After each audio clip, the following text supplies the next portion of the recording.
Hello and welcome back to another edition of Press Pass on GNAT-TV. I'm Andrew McKeever, the news director at GNAT-TV's News Project, and it's a pleasure to have you with us today on Thursday, June 24th. It's also a great pleasure to be joined by two of Vermont's top journalists today. Really pleased to have with us in our remote studio, Anne Wallace Allen, who writes for 7 Days, and Emma Cotton, who writes for VTDigger. Emma, Anne, thank you so much for making the time for our conversation today, and welcome back. Good to see both of you again.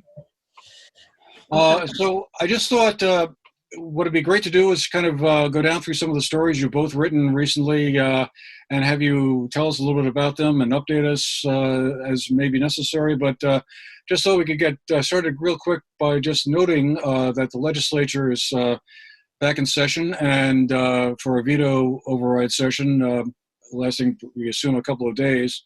They did override two of Governor Scott's vetoes relating to bills that would involve charter changes in the towns of Winooski and Montpelier to allow non-U.S. citizens to vote in local elections for like school boards and local civic elections.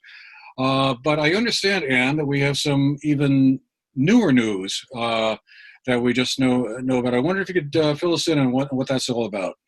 Yeah, today in this special session of the legislature, lawmakers actually passed a bill that has been kicking around in some form or another for years, and which is really going to make a big difference in the state if it makes it to law. And that's the rental registry bill that came out of Senate Economic Development. This is a bill designed to address by administrative means some of the problems that plague Vermont's rental housing market. As you probably know, right now there's no way of knowing how many rentals there are, and there isn't really a good system for inspecting them for health and safety. There was a system of town health officers in most towns and cities, although some of the bigger towns and cities actually have their own professional staff for inspecting rentals. So this would actually create 5 new positions in the Division of Fire Safety and for health and safety inspections. It would also create a registry of all the rentals, which officials in the state government say would help them find housing in emergencies like the COVID emergency. The other big part of this bill that's going to raise a lot of eyebrows is the Airbnb or the VRBO short-term rental registry that's part of it. Right now, the state collects a rooms and meals tax from the short-term rentals, but they don't really have any way of knowing who has them or where they are. The Airbnb and other companies haven't released that information. Under this bill, which still needs the governor's signature, and he could well veto it, there will be a registry of all the short-term rentals, and that will level the playing field, say hotel and inn owners, because those short-term rentals will be much more likely to be inspected and be held up to the same standards as the traditional inns and hotels. And Kevin McCallum from 7 Days is writing this story today. All right. Well, we'll watch for that then as that comes together. That certainly is going to be quite a change.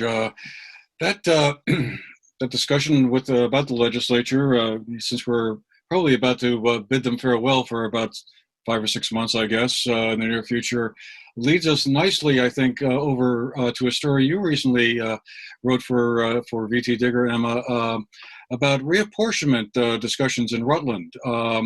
It caught my eye because last week we had a group of 3 of our area legislators on for a show to talk about what had happened and what didn't happen in the legislature, and one of the guests said that reapportionment is going to be on the table. So when I saw your article about the discussions that are happening kind of already, it seemed like on the early side about reapportionment in Rutland, and it kind of was like, that's interesting. Can you tell us about that? What's going on that's prompted the officials in Rutland to kind of start paying attention to that at this point? Yeah, absolutely. So the legislator that I spoke with is William Knott, and he represents District 4 here.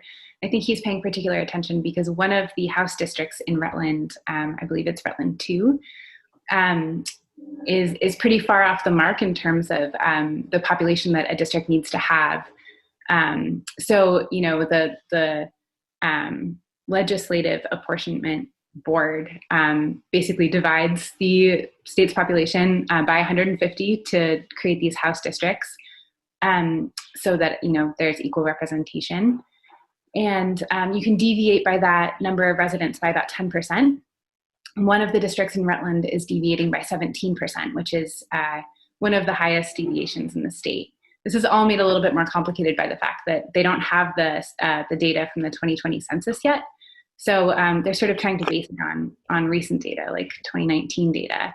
And so, the Legislative Apportionment Board will ultimately be the one to redraw these districts, of course. But I think legislators and local officials in Rutland are hoping that they might be able to determine how best to, sort of redraw these districts so that they get some kind of favorable situation. Right now, Rutland City is not looking at losing any of its legislators. It's really just a matter of where people vote and who's representing which district at this point.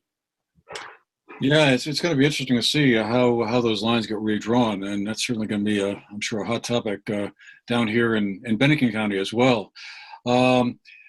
Anna, I wanted to go back to you and have you tell us a little bit about a story that you wrote recently for 7 Days about Goddard College. They've hired a new president. Can you tell us about what's going on there? Because a lot of the small colleges around the state have closed recently here in Vermont. Southern Vermont College down in Bennington being one, St. Joseph's College in Rutland another, and Marlborough College over in our neighbors in Windham County there.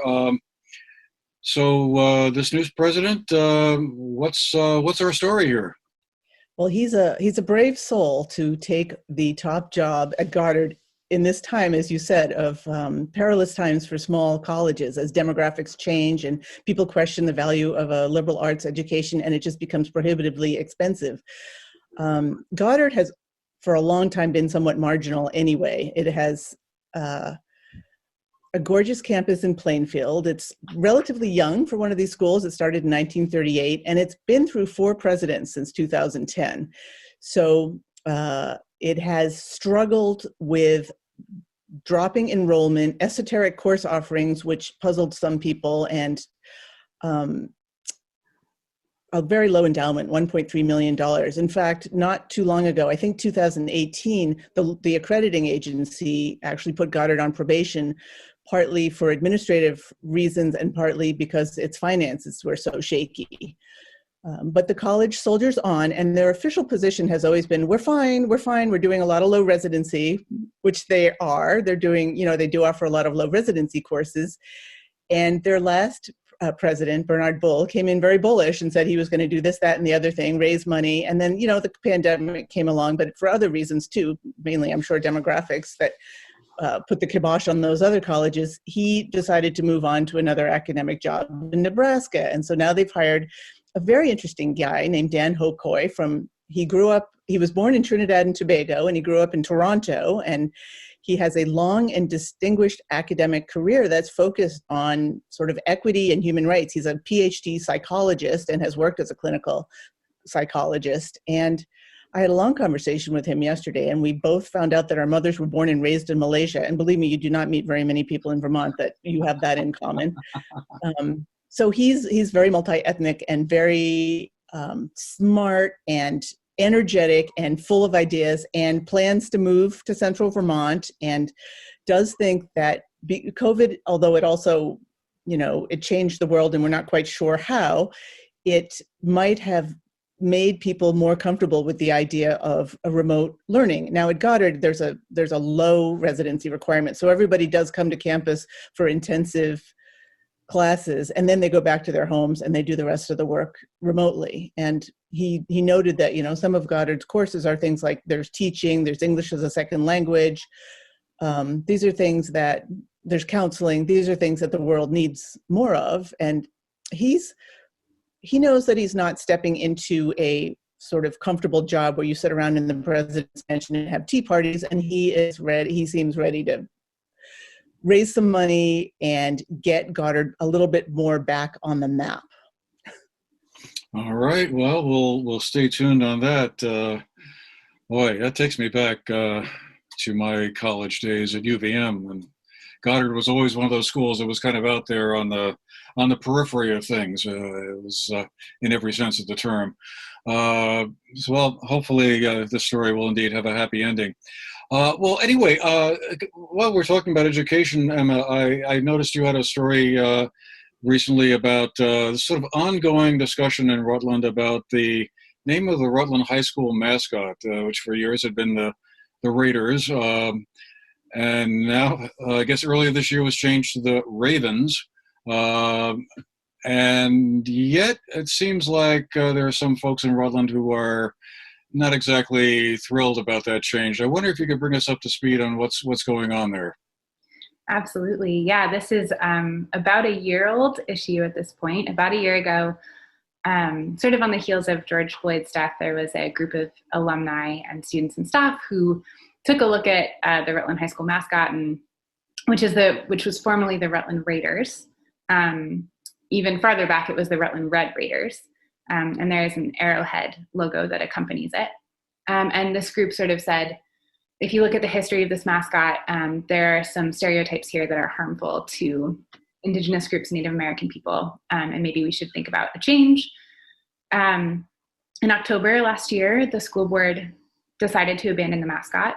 They then charged students with developing an idea for a new mascot that everybody could get on board with. So in February, the school board voted to take on the Ravens. So now they are the Rutland Ravens.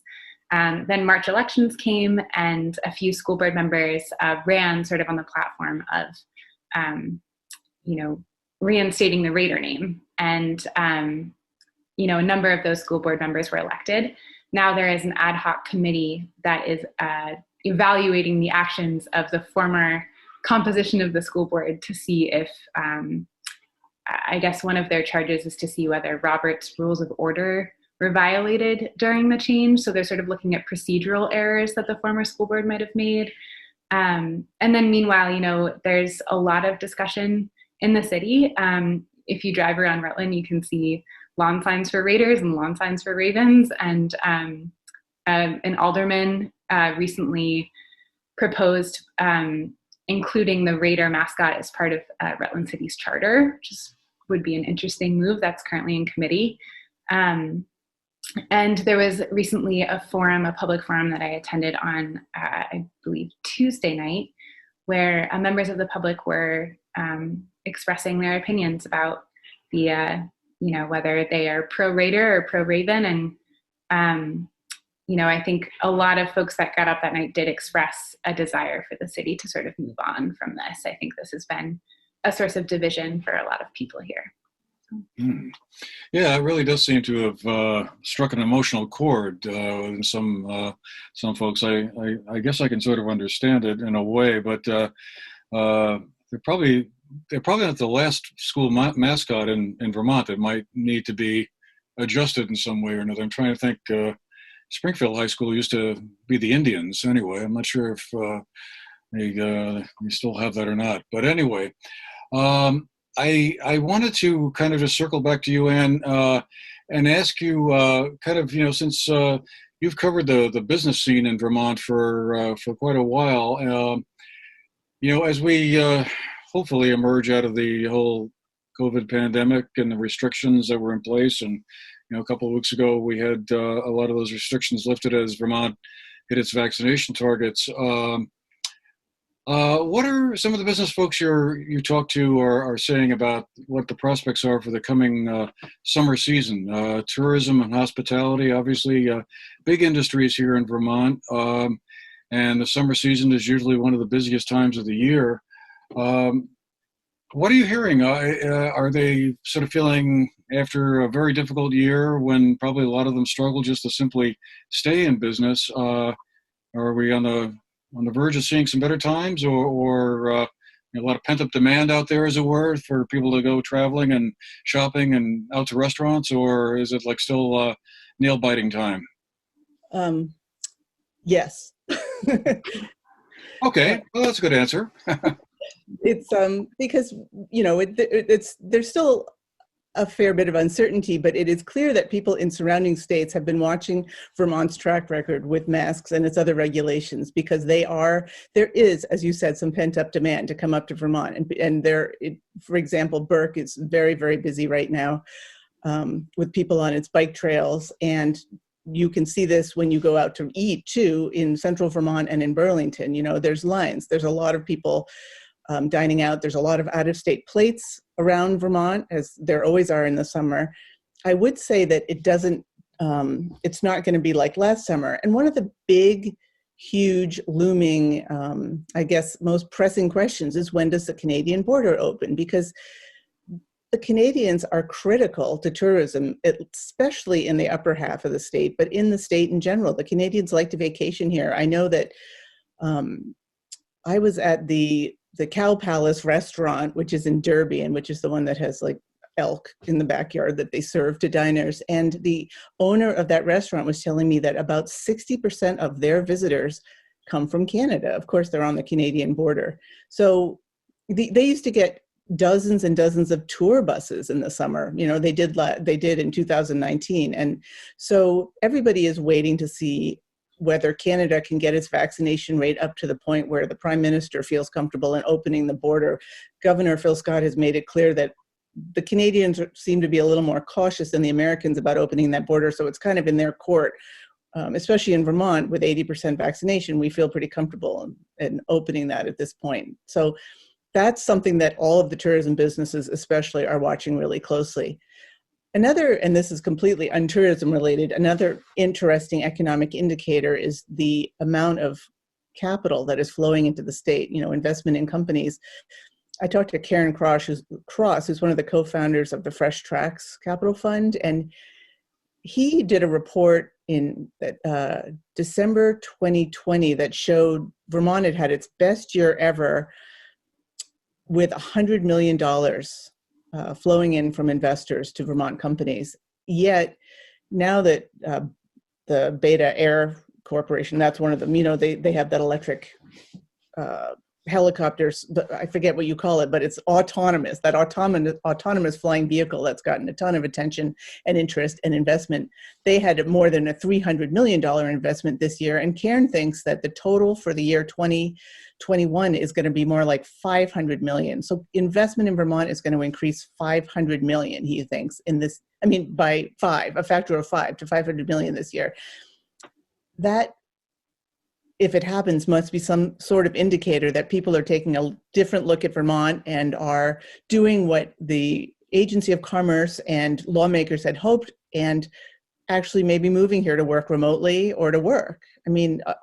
Vermont has certainly been in the news this year and last year for its judicious handling of the pandemic and its pulling together for vaccination, and in general, Phil Scott's handling of it. There was a huge piece about him in The Atlantic. I think that Vermont is definitely on people's radar. So it is reasonable to think that people might decide to move here. There's also the whole idea of climate refugees. Which this summer, I think that will really be tested, with the West having dust storms now and very, very high temperatures, and wildfire season already starting. So, there's always been a lot of talk about people moving here. There was even after 9/11. But as we can see from the real estate market, and as we can see from what's going on in the rest of the world, I don't think it's unreasonable to say that people really are actually doing it now, for better or for worse. If you're trying to buy a house, it's not great. Or if you're trying to rent a house, it's not great. It's not great at all. But it could be good for the state's economy, and it certainly was what the Scott administration was looking at as a way to save Vermont from having the highest property taxes known to man. And Emma, just curious, what's the word in Rutland on that subject? I know down here in Manchester, it's an ongoing discussion, and in particular, one aspect of it is the shortage of workers. It's hard to, the last couple of weeks, I've had more conversations with employers around here about how it's so hard to find workers, whether it's skilled work or not. Is that something that's troubling would-be employers up in Rutland as well? Yeah, I believe it is. I wrote a story a little while ago about businesses sort of opening in downtown Rutland during the pandemic, and was interesting to see that around 6 businesses downtown closed during the pandemic and about 9 opened. So ultimately a net positive in the city, which is sort of chronically plagued by, vacant storefronts. But among some of those business owners that I spoke with, one of them was digital repair surgeons. And they say that, they are offering people a living wage. They are, really looking for skilled workers, but they're willing to train people, and they have put out, advertised everywhere that they can, and they can't find anyone. So, they were pretty frustrated about that. That was definitely a concern for them. And I think it's also, I spoke with Nikki Heineman, who's the executive director of the Downtown Partnership, and she said, particularly in restaurants, that's been a real struggle, is trying to find staff. Definitely. I also wanted to hear from you about a couple of other stories you've written recently about Rutland and Bennington counties that were kind of interesting. One that caught my eye was the one about the difficulty folks were having in accessing social services in both counties. I guess I was wondering, do you think of that, is that a COVID-related thing, or has that sort of been an ongoing problem for years that preceded the pandemic and may have been exacerbated perhaps by the pandemic, but is that going to be like a long-term problem to fix, or what do we know about it? Yeah, I think this is something that's been going on for longer than the pandemic. So I spoke extensively with the folks at Rutland County Parent-Child Center, who are spearheading a pilot project that seeks to address this right now. And the problem that they're seeing is that you could have, an individual who needs help finding housing. They need help because they're food insecure.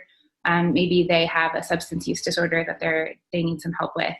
Someone could have up to 8 case managers at one time. And every one of those services requires different paperwork. It requires these people to keep up with a different person. A survey that they recently conducted to help them figure out where to take this project found that 2/3 of people who need these services begin to engage with the process and then stop because they're so frustrated and they can't figure out, where to go and who to ask and all of that. So one of the proposals or the projects that they're considering would be designating a single case manager who would be chosen by the families, who could help them. That you go to that one person and then they direct you to, say it's someone, from the housing sector, then they can direct you to who you can talk to about food insecurity and who you can talk to about unemployment and childcare. And instead of, having a different case manager for every single one of those issues.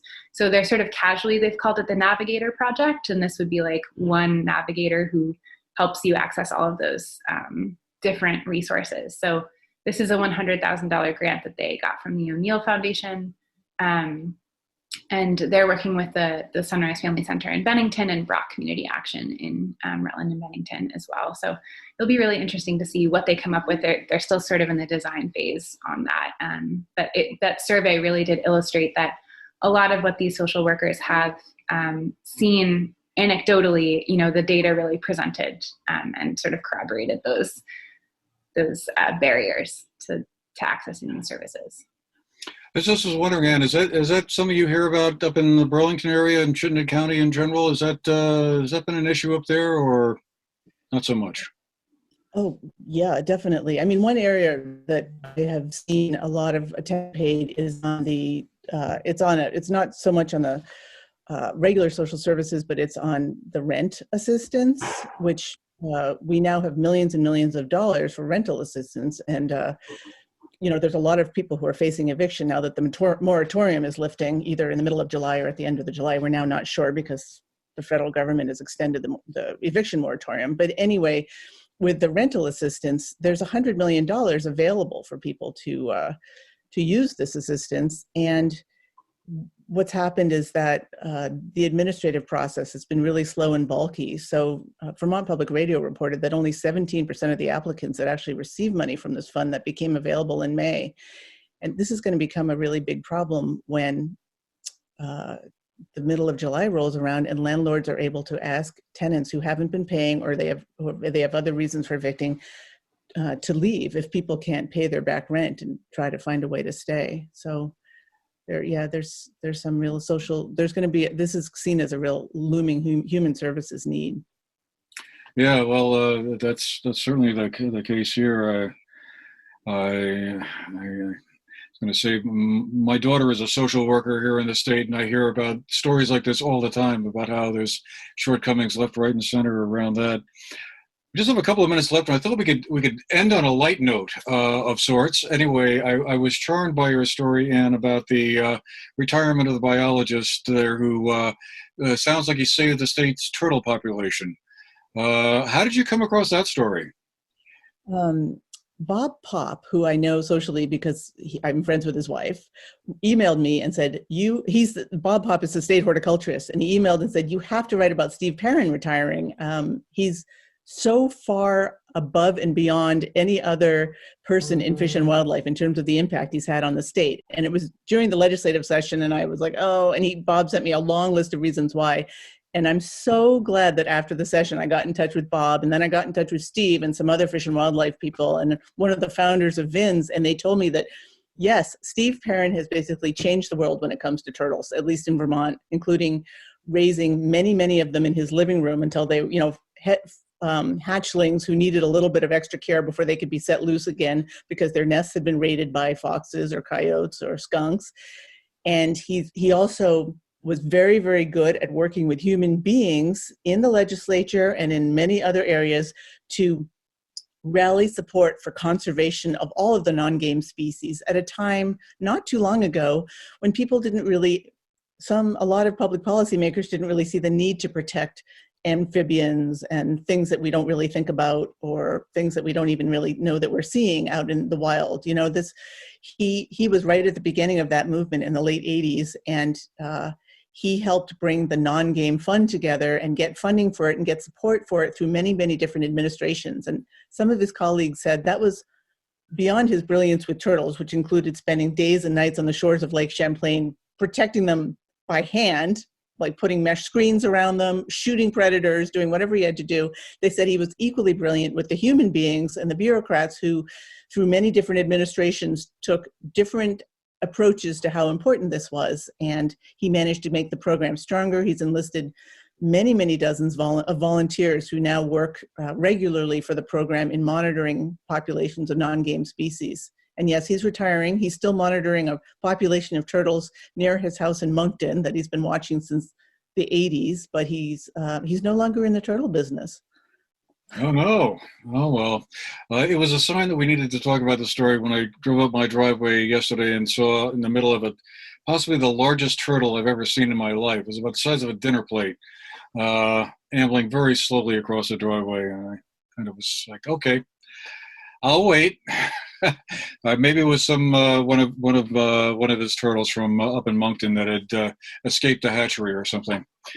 Well, I guess we'll leave it there. Thank you both, Emma Cotton and Anne Wallace Allen, for being with us today to bring us up to speed on some of the stories you've been covering. Really great to have you both on the program again. And I guess summer's here, and we'll look forward to getting things back to normal. Is that the right term? That overused expression at this point? But anyway, thank you both very much for making the time to be with us. And thanks to all of you folks too for watching as well. Hope you found the program interesting, and we'll see you again the next time. Meanwhile, have a great day.